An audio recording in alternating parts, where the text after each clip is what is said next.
আলেপুদ্দিনই আমাকে এসপি শ্যামল তাদের ঊর্ধ্বতন কর্তৃপক্ষ এসপি শ্যামলের নির্দেশে এই এএসপি আলেপুদ্দিন উনি আমাকে ধরে নিয়ে আসছে। এরপরে কখনো মানে যখন পরিবারের কথা মনে পড়ছে বা আমার স্ত্রীর কথা মনে পড়ছে, তখন তো নামাজ পড়ে আল্লাহর কাছে যখন কান্নাকাটি করতাম তখন তো নিজে কন্ট্রোল করা যাইতো না, হু হু করে কান্নাকাটি করতাম যে আল্লাহ আমার কি হবে। তখন এই কান্নার আওয়াজ পেলে ওরা ঢুকে মারতো আমার, যে কোনো শব্দ হবে না।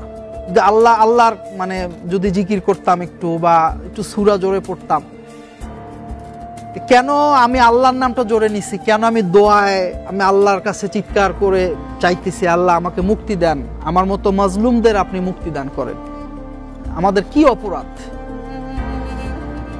তো তখন ঢুকে ইচ্ছা মতো মানে চোখ বুঝে ওরা পিটাইতো। তোরা দোয়া করার সময় যে আল্লাহর নাম আসতো, কেন তুই জোরে জিকির করতেছিস, কেন তুই জোরে, তোর আওয়াজ কেন আসতেছে।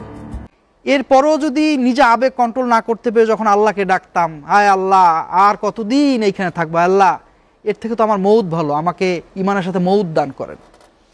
এই শব্দ তখন তারা মানে হাসি ঠাট্টা করতো।